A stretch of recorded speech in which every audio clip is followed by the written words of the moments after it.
Father, we thank you once more for your great love towards us. May we understand that the love only works one way, that's to benefit us. Help us to trust you and to know that you don't make mistakes. Bless us now as we seek to understand what Christianity is. We've been looking at the mistakes. We've been looking at what men do. We've been looking at that horrible word apostasy. Now let us look at Christianity in such a way that we have to look into our own hearts. We thank you for guiding us in Jesus' precious name. Amen. Okay, we all, I think, have recognized the big trap is in becoming theologians. Everybody wants to be a theologian. We want to get smart. We want to be able to quote scriptures and find the pages of the Spirit of prophecy. And all of that's useful if it's done correctly, if it's done in the Spirit of Christ. But if we do it just for information, we're in big trouble. Christianity is not about information. It's about a life, and that life is divinity. There's only one divine life. That's why we should try to help people understand that one divine life is the Father. So we don't want to keep moving off into places where we say, well, you're wrong about this, you're wrong about this. No, we want to help people see what the one right thing is. It's the Father. And of course, they're going to bring it up. Are you saying that Jesus is not the Father? Yeah, that's what we're saying. Jesus is the Son. And that's really hard on people. And people don't recognize how hard that is to get a hold of until it's put on them to think about it. Because they think somehow in their head that Jesus is the same God that the Father is. And that really is strange, isn't it? After all we've been through, that people actually think there's only one God, but it's more than one person. And they compound the mess by making it three people, and they absolutely cannot explain a third person. Where did that third one come from? Well, the way they try to answer it is, he didn't come from any place because Jesus didn't come from any place and the Father didn't come from any place. They just are, all three of them. And that seems to satisfy the mob. They're willing to work with that weird idea. Three exact same beings who are actually only one person came out of nowhere, but they've always been. Now, I do not know how the human mind can work with that. There's no way I can make my mind wrap around that to make something come out of it that I can understand. So, we don't want to become theologians. It's too easy to do. And it's really easy. Once you see the Spirit of prophecy all lined up and the Bible all lined up, once you finally realize how right it is and it cannot be moved, to beat somebody over the head with it. No. Just because we're on the winning side doesn't mean we can use the wrong tools. We have to remember we're dealing with Christianity, and Christianity is not about how smart we are and how much we know. Christianity is about Jesus, because Jesus is the only thing we can know about the Father. The Father never comes to us on a one-to-one, first-hand, person-to-person. He can't do it because he can't bend himself. But Jesus has. Jesus made the big sacrifice and took our form so that he could talk to us and not destroy us. And so Jesus is the only way we can know about the Father. And in order to do that, he has to be equal to the Father. Well, how did he get to be equal? The Father exalted him and made him equal. There's no problem with that.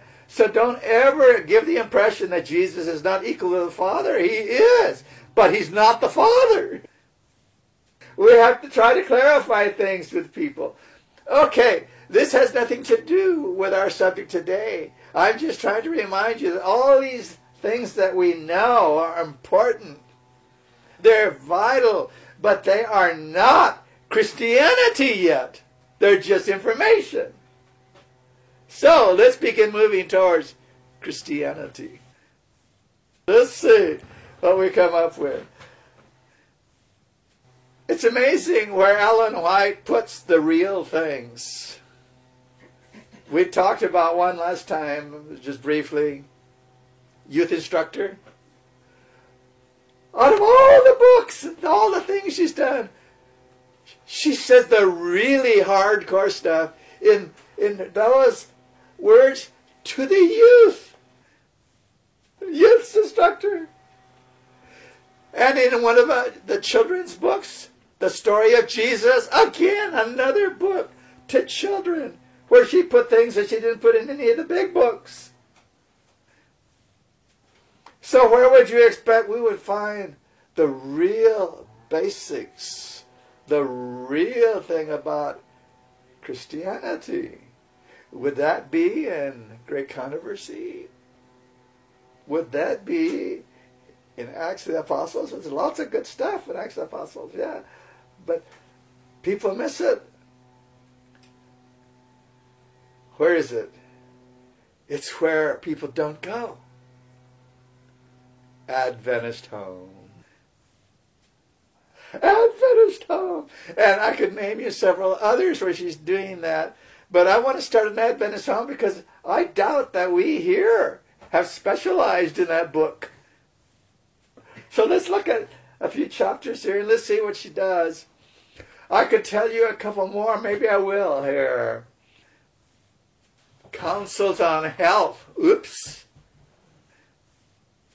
Counsels on health. That's where she talks about real Christianity. Maybe that's enough for now. That's just a couple clues. The places people don't go. All right, we're going to look at Adventist Home, and I'm reading, starting at page 493. That's another little trick I learned. When you talk to people about books, they all say, oh yeah, I've looked at that book. Well, I don't go to the part they looked at, the first chapter. I go to the end of the book because they never get there. People are the same everywhere in the world. We're funny as people. We all have the same kind of habits, and they're not good habits. I also learned that if you want to teach somebody something and they're willing to listen, start at the end and work forward. Go backwards, because they're ready with arguments if you start at the front and try to lead them. Don't do that. Start at the other end and work backwards. And they don't have a thing to say then because they don't know where you're going yet. The mind is a funny thing.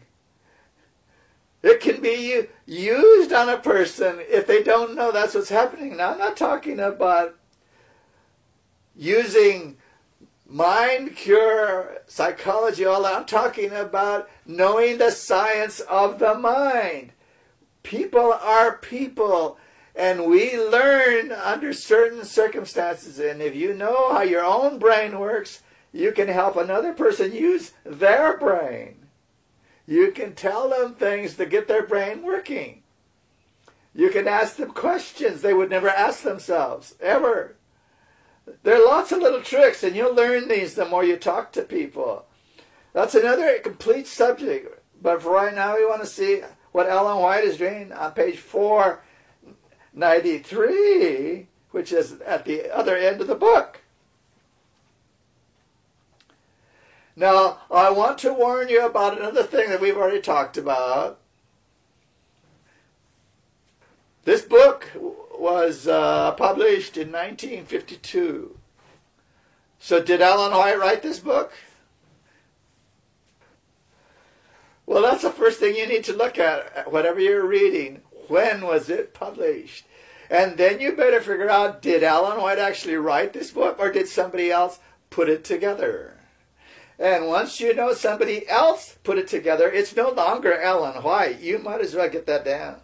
It's not Ellen White anymore. It's what somebody wanted Ellen White to say, and that's what they put together. Now, there's something that these people do that you need to be very careful about. When they put a paragraph of Ellen White on this page, they don't leave the paragraph alone. They always tell you what the paragraph is about in bold print before you ever get to it. So they ruin your mind before you even get to look at what she said. And if you are reading critically the way I read now, I look to see if what they said is there. I'm purposely looking for it. Did she really say that? And if she said that, what did she mean instead of what they're proposing she meant? Now, I'm going to give you a very practical experience of that right here, right now. We are starting with the first paragraph where the bold print, that's the editors, it's not Ellen White, the bold print says, extreme views regarding recreation. So what are the extreme views? Well, as you start reading her writings, let's see what your mind tells you after they have told your brain what she's going to be saying. There are persons with a diseased imagination to whom religion is a tyrant, ruling them as with a rod of iron. Well, is that the extreme view regarding recreation? Is that what she's saying? Let's see. Let's keep reading. Such are constantly mourning over their depravity and groaning over supposed evil. Love does not exist in their hearts. A frown is ever upon their countenances. Oh, we're getting to the people they're talking about, these extremists. These people who follow rules, these people who have a frown on their face, these people, those are the weirdos in our religion. Let's keep reading. They are chilled by the innocent laugh from the youth or from anyone. They consider all recreation or amusement a sin and think that the mind must be constantly wrought up in just a stern, severe pitch. There they are. They're the ones. These are the ones who never have fun. These are the people who don't like people who laugh. These are the people. You get the picture now based on the bold print. Do you see what the bold print has done to us? Let's see where she's going with this. This is one extreme. Oh, there's two extremes. This is one of them. Let's see what the other one is that they didn't prepare you for. They just prepared you for the opening comments here. Let's see what the other extreme is. Others think that the mind must be ever on the stretch to invent new amusements. Well, that's not what she said in the first part. She said there are some people who think that amusements and recreation is a sin. But who's she talking about? She told us the people who have no love in them. So the issue in what she first said is not the amusements or the recreation. She's talking about whether there's love there or not. For God, not for humans first. For God. We need to pick this up as we go along now. We're starting to open up what she's really doing here. They invent new amusements and diversions in order to gain health. Well, let's hold on to that for a minute. There are people who are the opposite extreme of this sin. The sin they have is they say you have to have amusements to stay in health. Did you get that? There's a group of people that teach that. They're called psychologists. They're called other things as you go along, sociologists. But I'm just trying to read what she said here in this one little compact place. Two extremes. One are the frowners who have no love and think any kind of recreation and amusement is sin. And now we're going to the other extreme of the people who are always looking for a way to be amused. And they want to be diverted, to be healthy. Let's continue. They learn to depend on excitement. Now remember, this is an extreme. They learn to rely on excitement and are uneasy without it. The world calls it boredom. See? Let's keep going. Let's keep reading here. Such are not true Christians. Now, they did not say that in their bold print. Let's read that bold print again with this sentence. Such are not true Christians. Extreme views regarding recreation. So now you're looking at people who don't like recreation based on the bold print. But she has told us there are two extreme views. Those that don't like recreation and those who live for recreation. Those are the extreme views. They did not say that in the bold print. They lead your mind, and I do this with this first paragraph because they continue to do this through the rest of what we will look at today. They keep pushing your mind into places Ellen White was not going. Okay? Now, this is also true in her other books that are compilations. In all the books where they talk about righteousness by faith in the bold print, you read carefully what Ellen White says, and the words righteousness by faith are not found in what she said.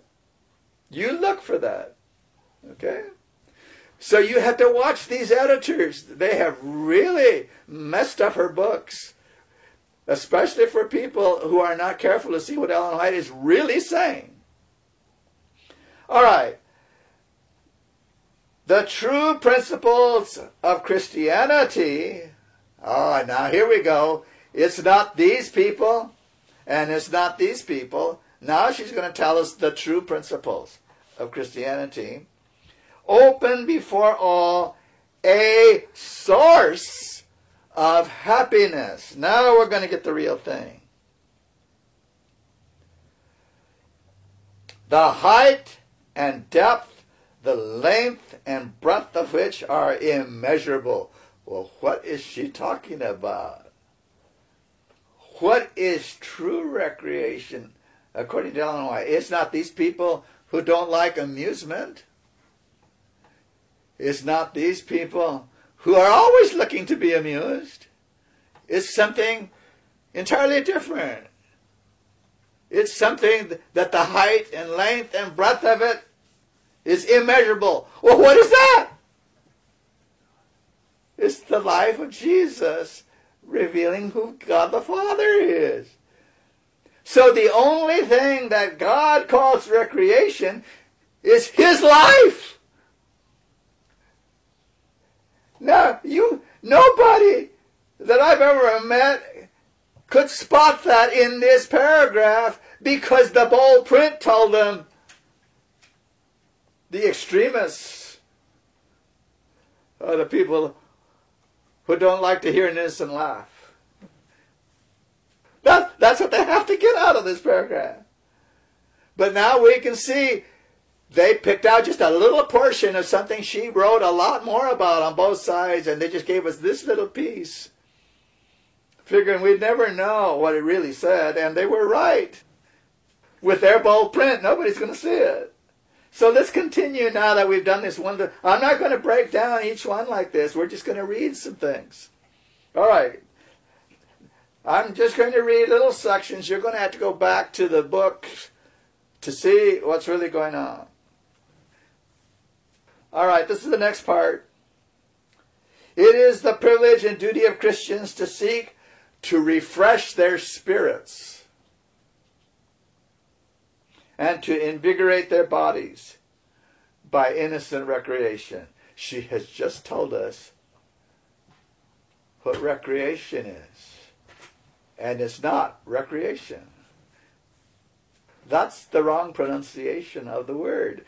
And the editors are counting on you continuing saying it the wrong way. Recreation, recreation, recreation, fun, recreation, amusement, recreation, having a good time, recreation. No, no, no. Let's read this sentence again. It is the privilege and duty of Christians to seek to refresh their spirits,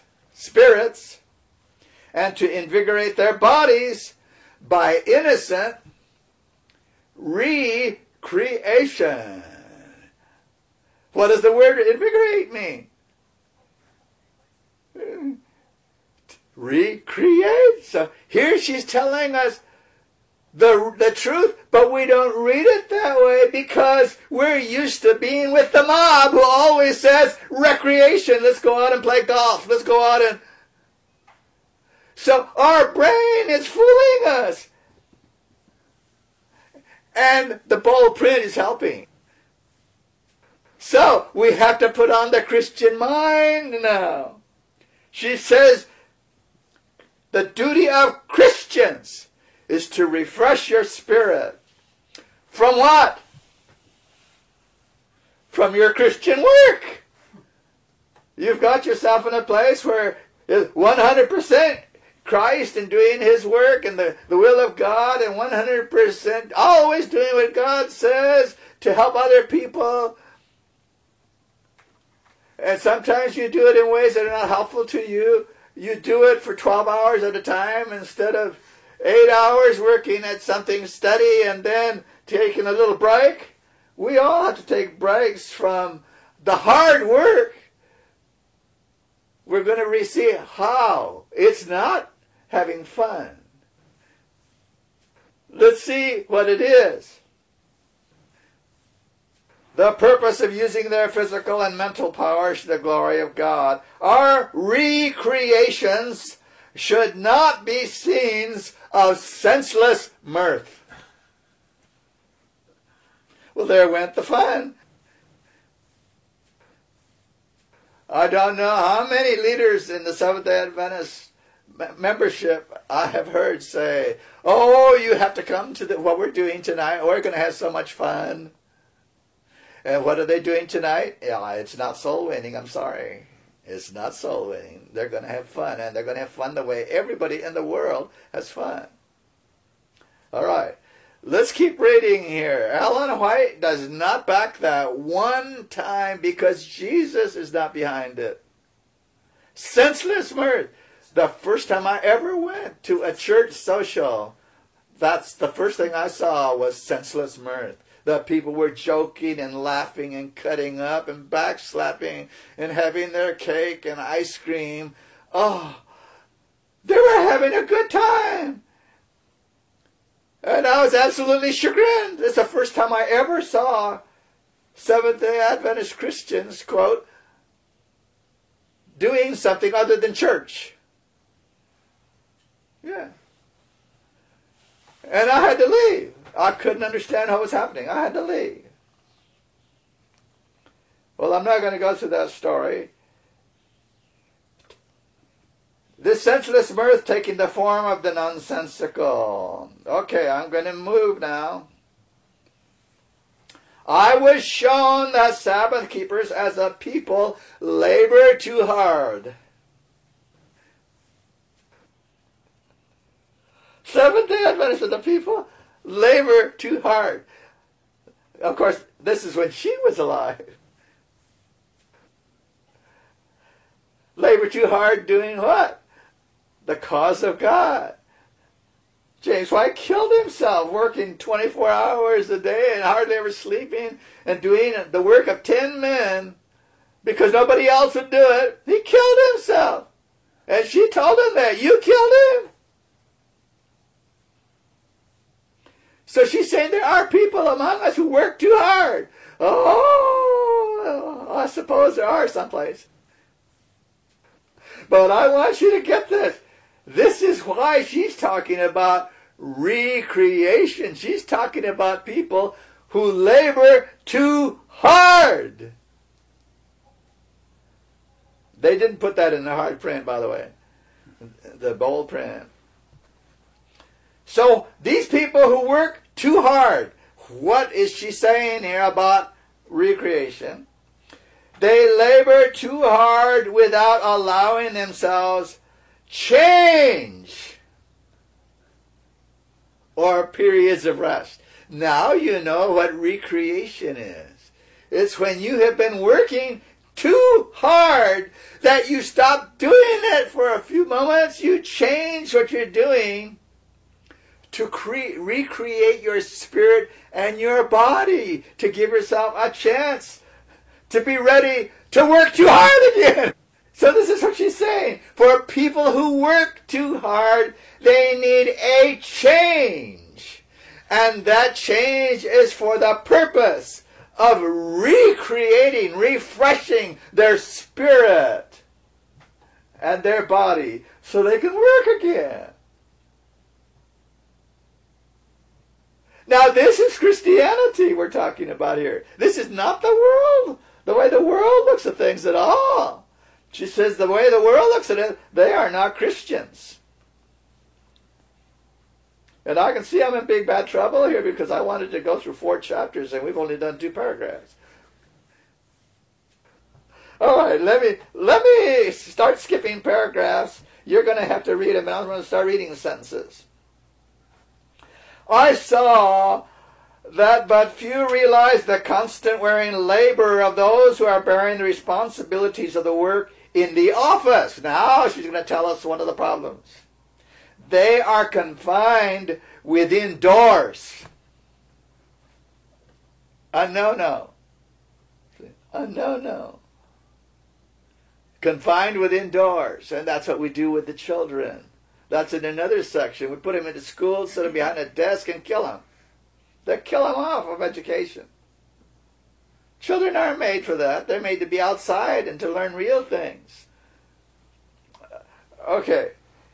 Confined within doors day after day, week after week, after a constant strain upon the mental powers, is surely undermining their constitutionings, lessening their hold on life. They are not immortal. Without a change, they must wear out and be lost to the work. So these people who work too hard, indoors, she says they need a change.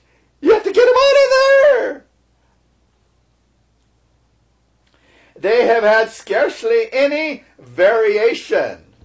That's another word for change. Any variation except what fevers and other sickness give them. They should have a change frequently.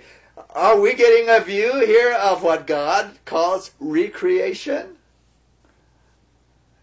It's not what the world calls it at all. A change, they should devote a day wholly to recreation with their families, who are almost entirely deprived of their society. Okay, I'll let you work your way through that. We're working through principles right now. Recreation in the open air. Okay, so get them out of that place where they're killing themselves, working too hard all the time, day in, day out, week after week after week. Stop it! Get a change. Get some variety. Go outside. Open air. With your family. Oh. With your family? Yeah, with your family. I believe that while we are seeking to refresh our spirits and invigorate our bodies, oh, she said it again. That's what recreation is for. Our spirits and our bodies. We are required of God to use all our powers at all times to the best purpose. She just described recreation.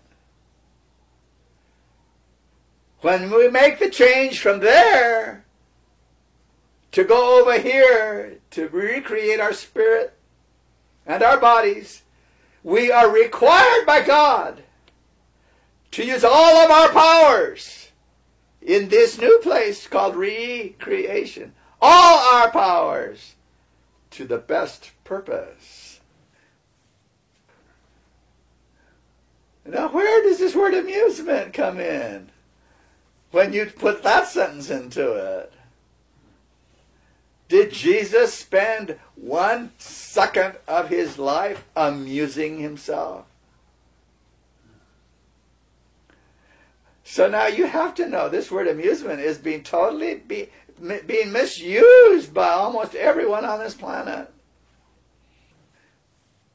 She will tell us what genuine amusement is as we go through here, and it's not what the world calls amusement.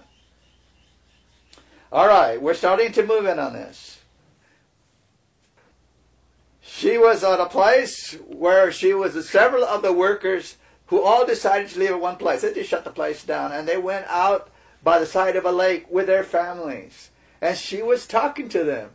She says, on such occasions as this, where we are being spiritually reinvigorated and our bodies are resting, and we will try to reach where she says what they were doing.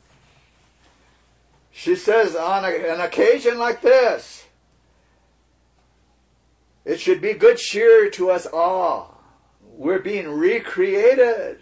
We're being built up again to work for God in our usual places. Okay, quoting again. We can return to our homes improved in mind and refreshed in body.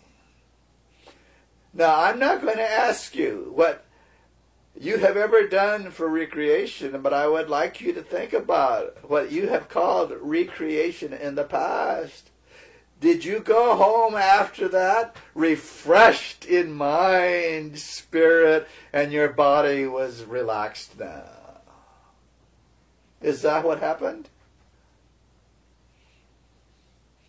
I just had somebody very close to me who doesn't live anywhere near here tell me, oh, I came home, I had so much fun. Oh, we were out there for 2 days. I came home, and I'm sorry I couldn't email you because I was so tired I had to go to bed. Now, is that what God had in mind? Just wear yourself out doing stupid things so you can go home and finally let your body get some rest? And let your mind get back to serious life? This is kind of interesting, isn't it? We're talking about real Christianity here. And we're just starting. We are not going to cover it in one day. We're just going to look at it. Next chapter. This is entitled, What Shall We Play? What shall we play? That's kind of interesting, bold print, isn't it? What shall we play? The first thing it does is get your mind thinking about, yeah, what can I play? I want to play. That's not in the Bible or the Spirit of Prophecy. But that's in the bold print. Ellen White never uses this phrase. Let's see what she's talking about. There are amusements such as dancing, card playing, chess, checkers, etc., which we cannot approve because heaven condemns them. That's pretty plain, isn't it? It's that etc. we better watch out for. She didn't name them all. Do you know that they're in history, and she writes about people who have written to her and say, how can you write like this when you play chess? Yeah, people accusing her of playing chess after this kind of a statement.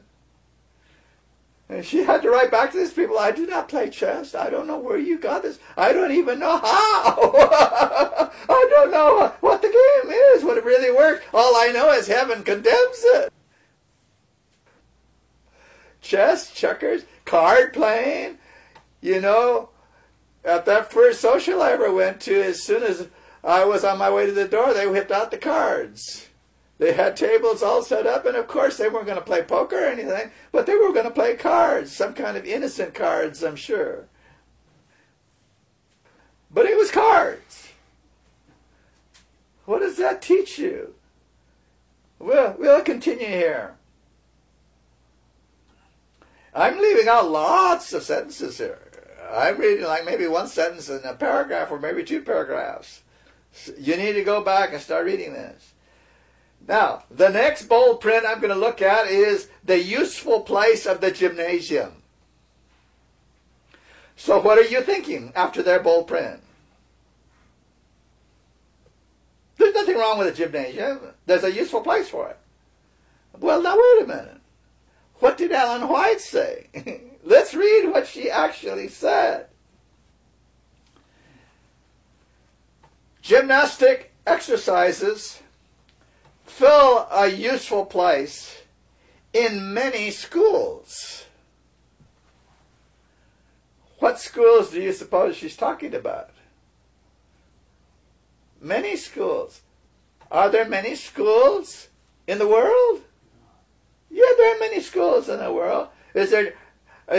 Are there gymnasiums in the schools of the world? Well, of course. And she's saying here, in schools where you have children who are behind that desk and sitting down, in many schools, gymnastics serves a useful purpose. Man, get them away from those desks. Let's see what else she's saying. But without careful supervision, they are often carried to excess. We have to see what the excess is. In the gymnasium, many youth, by their attempted feats of strength, have done themselves lifelong injury. Now, she's talking about general principles here. Gymnastics, children in school, overdoing it. Principles. She has said nothing about our schools yet. Isn't that interesting? Exercise in a gymnasium, however well conducted, cannot supply the place of recreation in the open air. And for this, our schools should afford better opportunity. Now she mentions our schools, after she said what we shouldn't be doing. Our schools should do something better than that. They completely destroyed what she said. And they left out everything after that. I learned a long time ago to be very careful with these bold prints. I don't even like to look at them. All right. Now, let's see what their next bold print is. Games with a ball. Basic guiding principles. And your brain tells you, oh, now we're going to learn what's the right way to do football or baseball, or we're going to learn the right way now. That's what they just told us, basic guiding principles. But let's see what Ellen White says. I do not condemn the simple exercise of playing ball, but this, even its simplicity, may be overdone. Now, did she say for our schools or period, straight across the board? I do not condemn. In other words, I'm not going to stand here and tell you that Jesus says no one should ever play with a ball. How could you do that? That would be absolute foolishness. So let's read these sentences the way they're supposed to be read. Now let's read.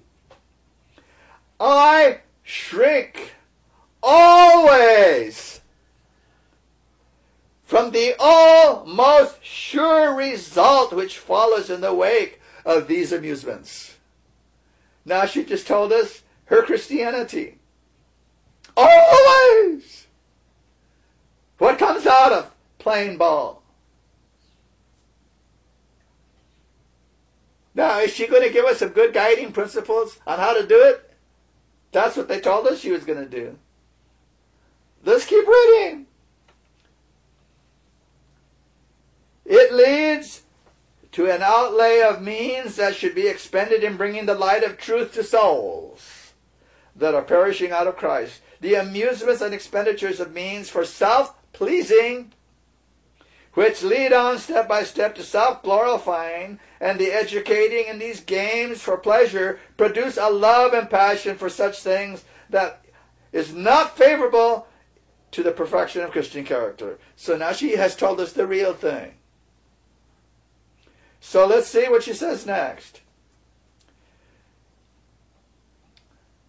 Playing ball does not strengthen your intellect. Okay? It does not refine and purify the character. There are threads leading out through the habits and customs and worldly practices, and the actors become so engrossed and infatuating they are pronounced in heaven lovers of pleasure more than lovers of God. Now she has said the real thing. That's not what the bold print told us. You're going to have to read this stuff for yourself. I'm leaving out lots and lots of stuff. You read carefully with this little introduction we're doing today, so you realize you better not get trapped with those bold prints. You better read what Ellen White says. All right. Is the eye single to the glory of God in these games? Well, what's the answer to that? When people are playing any kind of a game, any kind of competition, what are they thinking about? Winning. Yeah. Winning. That's the only reason you compete, is to win. There is absolutely no reason for competition in a Christian life of any kind. But that's why you play games. It's not for the exercise. It's not for the sportsmanship, like they say. It's not for working like a team. No, it's for beating the other team. Now, I just read you what Jesus told Ellen White to write down. Is the eye single to the glory of God in these games? I know that this is not so. That's Jesus talking. I know this is not so. There is losing sight of God's way and his purpose. Her sentences are so long, I can't break them apart. This employment of their time, she says, is a substituting for God's will of speculations and inventions of the human agent with Satan by his side to imbue with his spirit. Now that's plain, isn't it? Is she going to tell us the correct principles to play these games now, like they said in the bold print? That bold print is one of the worst things. It's amazing how many times they do it. They destroy what Ellen White is saying. And people will quote to you. Ellen White says there are good principles for the games. And you ask them, where did you get that? Well, it's in that book. Show it to me. There it is in bold print. And they don't even know that's not Ellen White. Satan by his side to imbue with his spirit. Now, I will ask you this. You have to spot these. Satan's spirit. Does that mean there was Satan and another person called Satan's spirit? Were there two things there, Satan and his spirit? Who's going to say that? Not even Trinitarians would say that. But they'll say it about Jesus. Jesus here and his spirit over here. There's two of them. You've got to ask them about stuff like this. Well, how come you won't say it for Satan, but you say it for Jesus? They both have spirits. One's a Holy Spirit, one's an evil spirit. What is it about that you don't get? They are not helping the youth for practical, earnest work in life. Their influence does not tend toward refinement, generosity, or real manliness.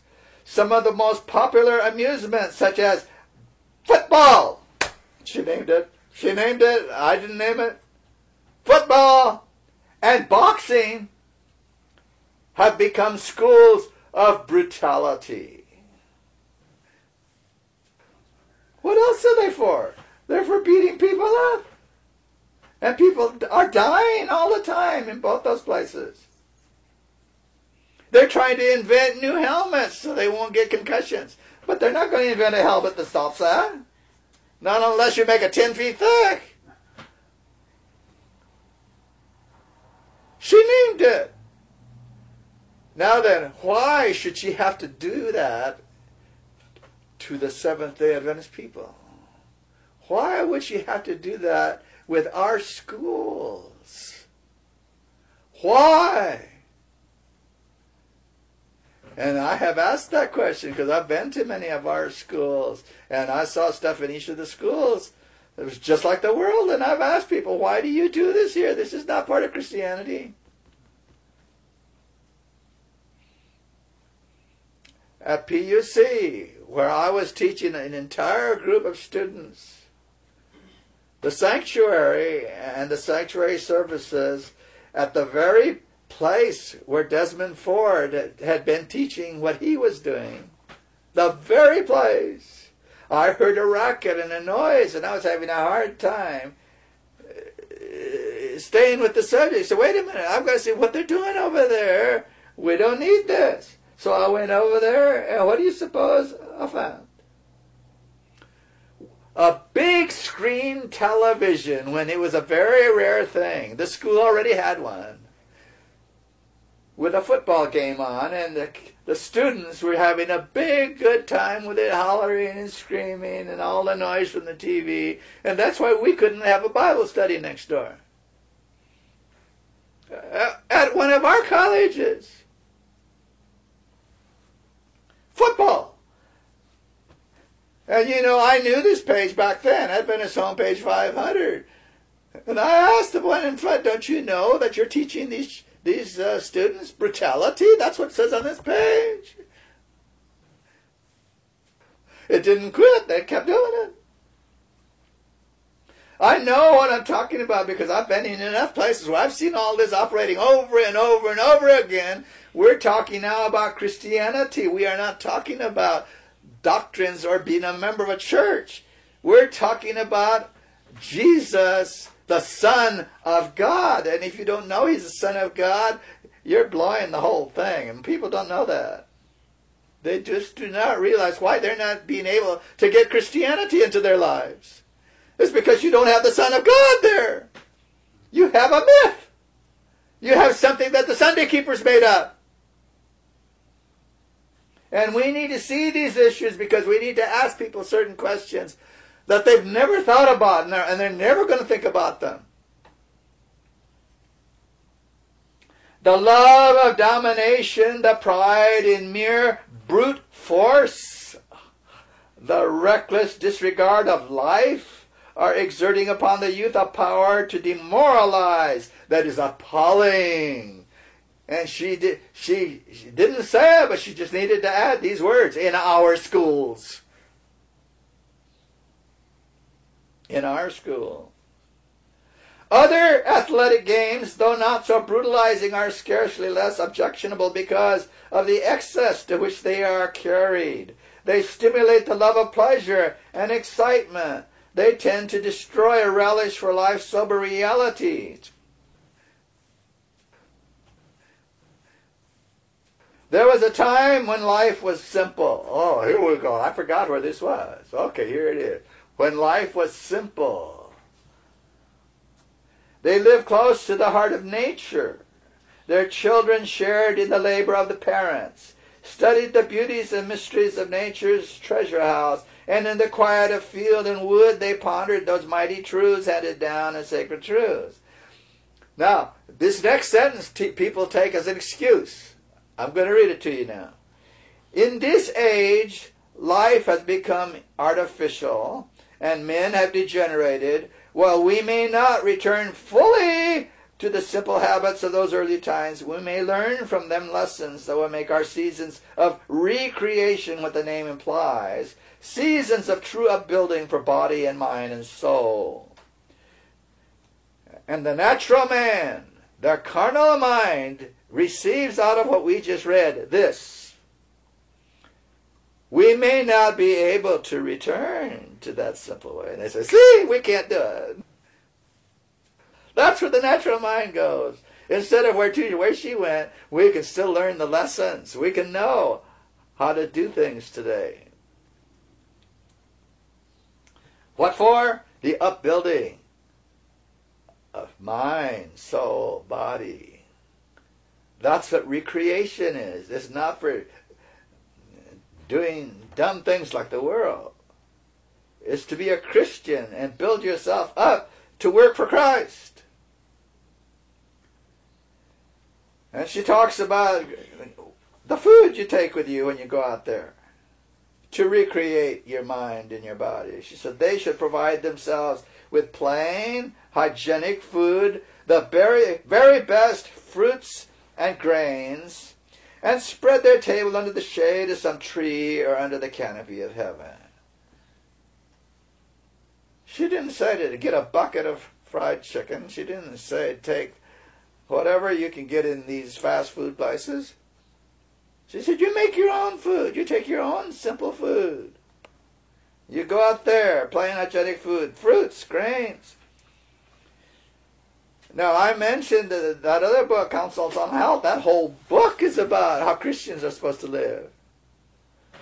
And how they eat and how they don't eat. That's all in there. That's Christianity. I've never heard a sermon preached on true Christianity based on how you eat, how you drink, whatever you do to the glory of God. I've never heard that sermon. I don't know what you've heard. But I've been in a lot of churches too. And I've never heard a sermon on true Christian living based on what God says. It's always about doctrines. And many of them false. Continuing. On such occasions, parents and children should feel free from care, labor, and perplexity. They should exercise in the open air for those whose employment has been within doors. Now, we have not talked yet what she means by exercise.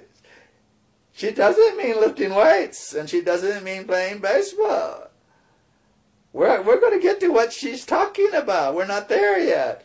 You see, this compilation has been set up a certain way. It leads your mind. And if you can get past their bold print, you still can get stuff out of what Ellen White is saying. But she's going a certain place always. Nature is the big thing. Okay. Gatherings, I'm on page 502 for those who are trying to follow this. Gatherings for social intercourse are made in the highest degree profitable and instructive when those who meet together have the love of God glowing in their hearts, when they meet to exchange thoughts in regard to the Word of God or to consider methods for advancing His work. That's recreation. That's recreation. I thought it was getting out there and being silly and running around and watching other people competing or whatever. Get together to exchange thoughts out of that building. Get out of there. Get out in the open air. Get where the trees. Get where there's a lake. Let your body breathe. Rest. And talk about the work you're doing with so-and-so and how they're coming along. And how to advance God's work and doing good for their fellow men. The Holy Spirit will be at those kinds of meetings. Oh, did we take the Holy Spirit with us to the last basketball game? You know, the first social I ever had, not church social, personal social with church people. It was a dentist. And he was a nice fellow, a very fine fellow. But he was a Seventh-day Adventist who I don't think ever read this book. Because the first thing he did to help me out and to show I'm one of the people of the church, I'm one of the new members, that they're going to take me in as part of their family, he called me and says, hey, come with us tonight. I said, oh, where are you going? We're going to go watch this basketball game. I said, you're going to go to a basketball game? He said, yeah, come on with us. So I went. I said, are they really going to a basketball game? And sure enough, we're sitting, and everybody's hollering, carrying on. Did we take the Holy Spirit with us? You know, as I was sitting there at that basketball place watching all these fools, and that's all I thought in my mind, all these fools, these poor people who don't know anything about God. They don't know anything about Jesus. This whole crowd of people. And the thought came to me, I wonder how many times angels go to basketball games. I wonder how many times an angel sits there in the crowd hollering, cheering for their team. Come on! And here we were, a little group of Seventh-day Adventists sitting there with them. And I'm wondering, what in the world am I doing here with these seasoned Adventists?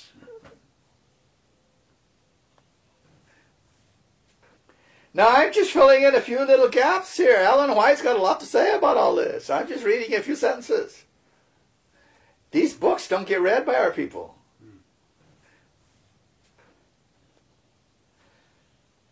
I think they got one right. The Bold Print says, his example, Jesus' example in conversation and conduct. Okay. There's not much you can get out of that. That's okay. It looks okay. That's fine. Let's see what she says. When invited, as his work commenced, to a dinner or feast by a Pharisee or publican, he accepted the invitation. On such occasions, Christ controlled the table talk and gave many precious lessons. Now, when we go someplace and we're invited, is that what we do? Do we talk about Christianity? Do we talk about edifying things? Do we talk about what Jesus talked about? Or do we join in with the rest of them and carry on with their mirth and laughter and their funny stories and their whatever they're doing? Why do we go someplace? Is it to be one of the boys? Or is it to be a Christian? Carrying Christ with us and having the Holy Spirit right there. We, all of us, have to think this thing all over again because the church taught us a lot of things that are not in the Bible. Every word he uttered was a savor of life unto life to his hearers. Every word he uttered. And then she says something about an evergreen. And I know there are people that don't like evergreens. They have some kind of a hang-up about that. That's all right. We all have hang-ups. But they need to be careful about how they share them. There are people who think because pagans use Christmas trees in certain ways, that everything about it is pagan. Let's see what she had to say about this. She says, the college hall had been fitted up for a Sabbath school reunion. Cypress wreaths, autumn leaves, evergreens, flowers were tastefully arranged, and a large bell of evergreens hung from the arched doorway at the entrance of the room. The tree was well loaded with donations. And she tells us in Adventist Home and another place that there should be a tree at the church so that people could put donations for Christ at the time of his season when people are thinking about him. Have a tree there. And she says it can be decorated. Now, we shouldn't obviously decorate it with all kinds of expensive stuff, but there's nothing wrong with a tree that's there to say something about Jesus, and especially for donations, for the work. Okay, now, I just throw that in because there's a lot more to this. We need to be careful that we're reading all of it and not just little pieces here and there. I was in Ellen White's house and I talked to her granddaughter. Ellen Sabin. And she told us about how they spent some of the Christmases while Ellen White was there, and she would sit there and she would watch the children decorating the tree with popcorn and different things. She sat there while they decorated a tree in her house. So I think we should be careful about giving people the idea that any kind of a tree under any kind of a circumstance is some sort of a sin, because Ellen White did not treat it that way. Okay, let's continue. God would have every household and every church exert a winning power to draw the children away from the seducing pleasures of the world and from association with those whose influence would have a corrupting tendency. Study to win the youth to Jesus. You can't do that if you're teaching them how to do it like the world. All right, let's continue. Next chapter. Recreation that yields enduring satisfactions. Okay, now we're getting to it. The greatest benefit is not gained from exercise that is taken as play, or exercise merely. There is some benefit derived from being in the fresh air and also from the exercise of the muscles, but let the same amount of energy be given to the performance of healthful duties. Here we go. She says, that's better than nothing. You're outside. But instead of doing that, why don't you do something useful? You will get exercise and you'll be outside and you'll be doing something useful. What is she talking about? In the children and youth, an ambition should be awakened to take their exercise in doing something that will be beneficial to themselves and helpful to others. That is recreation. Do you see it? Something useful to themselves, beneficial, and helpful to others. It's exercise that develops the mind and the character, that teaches the hands to be useful and trains the young to bear their share of life's burdens. No recreation helpful only, no recreation, that's the word. No recreation helpful only to themselves will prove so great a blessing to the children and youth as that which makes them helpful to others. The life of Jesus was filled with industry, and he took exercise. Can you see him lifting weights? Can you see him jumping up and down a bar? Can you see him doing anything that people do in the gyms? Well, she couldn't see it either. That's what she told us in the first little part. In some schools, gymnastics at least gets a movie. But we're talking about Christians now. The life of Jesus was filled with industry, and he took exercise. How did he take exercise? In performing varied tasks in harmony with his developing physical strength. Yes, the things he did required strength and skill. In doing the work that was marked out for him, he had no time. In doing the what? Work. The work. Christians get exercise by working, helping somebody else. That is their amusement. That is their building their spirits. That is their helping their body. He had no time for indulgence in exciting, useless amusements. He took no part in that which would poison the moral and lower the physical tones. And lower the physical tone, but was trained in useful labor even for the endurance of hardship. And there's a whole section on this. I'm moving on. He was perfect as a workman, as he was perfect in character. So do we want to have perfect characters? We must be perfect as workmen. You can't be a perfect workman if you're indulging in amusements. and excitement and games. You can't do it. You cannot perfect a character doing those kinds of things. Okay, now she's going to explain it to us. Shall we have no amusement or recreation? Shall we work without any variation? Now you see where she's going. A change from physical labor that has taxed the strength severely may be very necessary for a time, and they may again engage in labor, putting forth exertion with greater success.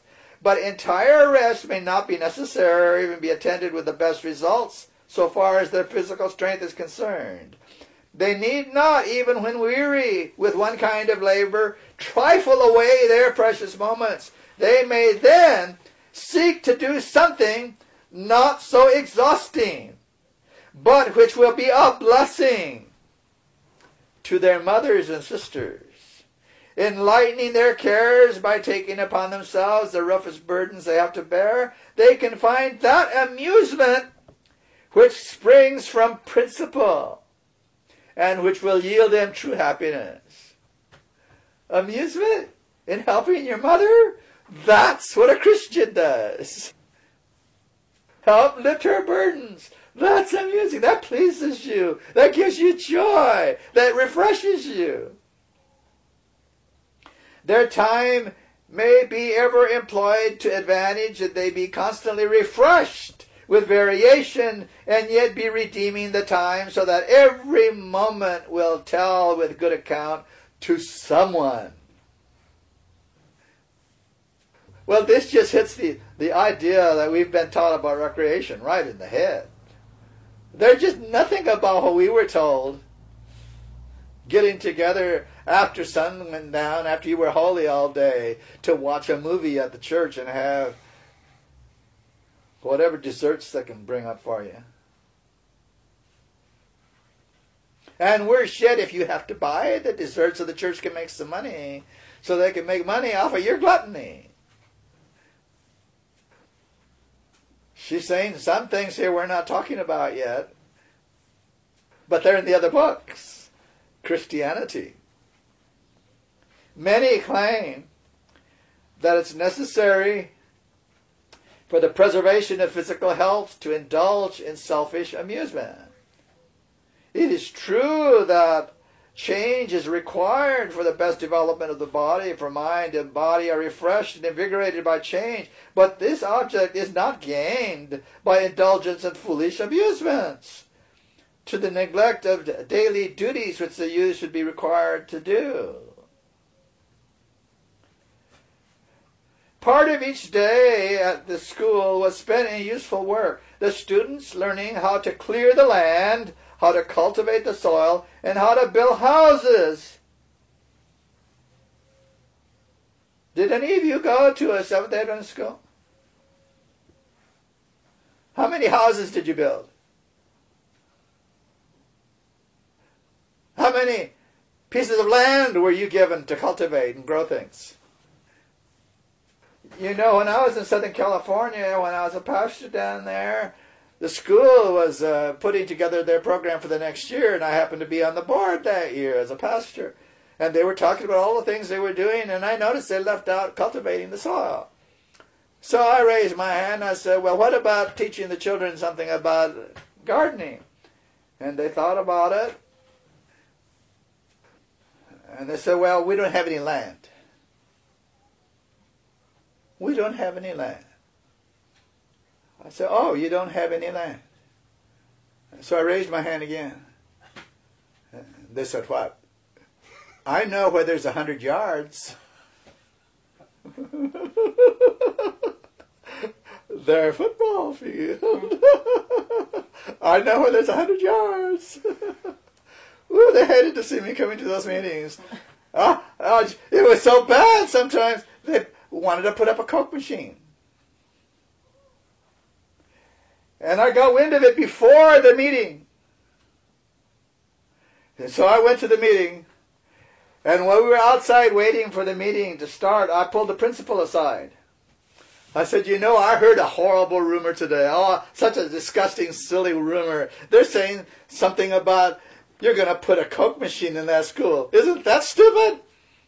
And he looked at me. It never got brought up at that meeting. They never got their Coke machine. But they wanted a Coke machine.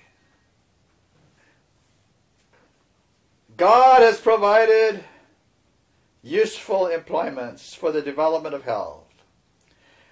There are plenty of necessary, useful things to do in our world that would make the pleasure, amusement, exercise almost wholly unnecessary. It is our duty ever to seek to do good in the use of muscles and brain God has given to you, that they may be useful to others, making their labors lighter, soothing the sorrowing, lifting up the discouraged, speaking words of comfort to the hopeless, turning the minds of the students from fun and frolic.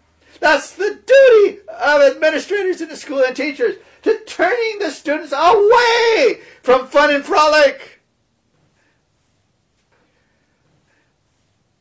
The same power of exercise of mind and muscle might invent ways and means of altogether a higher class of exercise in doing missionary work, which would make them labors together with God. Is not this the work that every youth should be seeking to do, working in Christ's lines? You have Christ's help. What did she just say? You have not a third being, not a third God, not something that somebody calls the Holy Spirit that nobody's ever seen. Christ's help. He himself. We don't need a third being. We have Christ. Those little sentences sneak by. And they're everywhere in her writings. Everywhere. I have been instructed that as the sick are encouraged to leave their rooms and spend time in the open air, tending the flowers, or doing some other light, pleasant work, their minds would be called from self to something more health-giving. Open air exercise should be prescribed as a beneficial life-giving necessity. Now, isn't that amazing? What she called exercise. Lifting a flower in the open air with the sunshine. And she talks about the happy birds. Those little happy birds will have a part in this, doing their singing. An invalid with well-regulated labor, you get him outside, messing with those flowers. It gives the invalid the idea he's not totally useless. He's dealing with the mind, the body, everything. The spirit. But what good is it going to do an invalid to go to a hockey game and sit there looking at all the people screaming? God has provided for everyone pleasure that may be enjoyed by rich and poor alike. The pleasure found in cultivating pureness of thought and unselfishness of action. The pleasure that comes from speaking sympathizing words and doing kindly words. That's recreation. That's amusement according to God. Pleasure. Pleasure. All right, we have just started in this. I don't know how far you want to get into this. Maybe you don't want to get into it at all. I don't know. The next chapter, if you want to read it by yourself, is how the Christian chooses his recreation. Page 512. She doesn't leave much out of her real writings. I'm surprised they got as much of it as they did in this compilation. But this compilation has some good things if you leave out the bold print that they put in. There's enough in here to really get the idea. Okay. I will warn you when we're going to get into counsels on health. So you can look at some of it yourself to see what's in there. Oh, the other one I didn't mention was counsels on diets and food.